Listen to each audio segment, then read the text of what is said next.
ain't too often that I do novel adaptations, but I decided to review The Omega Man, which is based on the book I Am Legend, which was recently adapted about like 15, 20 years ago into the I Am Legend starring Will Smith. But we are reviewing the second version of this movie, The Omega Man from 1971.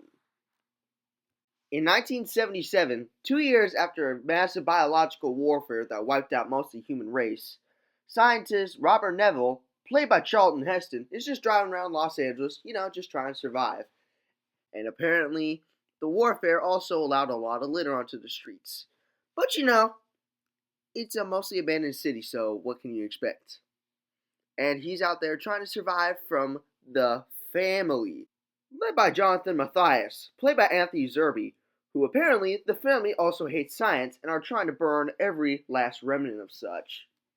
Fortunately, Neville can't join these people because he gave himself a vaccine as a cure. But when you're alone for a long time, obviously you're going to want to find somebody. Robert goes into a mall and finds a girl named Lisa, played by Rosalind Clash, who you might remember from Uptown Saturday Night and a couple other reviews. But anyway, he chases after her, but she runs away, and he starts questioning his sanity. Unfortunately, the family captures him, sends him to the middle of a stadium, and he's sent to be burned at the stake. But fortunately, Lisa arrives, saves him, and they drive out of there. They head back to Lisa's camp, where it's revealed that there are several survivors, but unfortunately, they are not immune to the disease like Robert is. And unfortunately, since there was only one vaccine at the time of the warfare, Robert has to spend a lot of time trying to figure out how to recreate the vaccine. But he decides that using his blood to create the serum is the best idea. They eventually use the blood to cure Lisa's little brother, Richie, played by Eric Laneuville, Quincy from Black Belt Jones, and he tries to go to the city center to reason with Matthias, but unfortunately he gets killed. Unfortunately, around the same time, Lisa becomes one of the family and allows Matthias to head to Robert's heavily guarded apartment and seize it.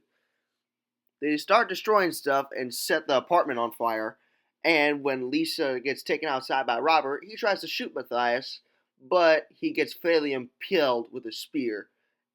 All dude had to do was just move 1 or 2 feet to the left or right, and he wouldn't be in this state. Over the ensuing hours, he bleeds out, but not before he gives one of the other survivors, Dutch, the cure to the disease before he bleeds out in the fountain.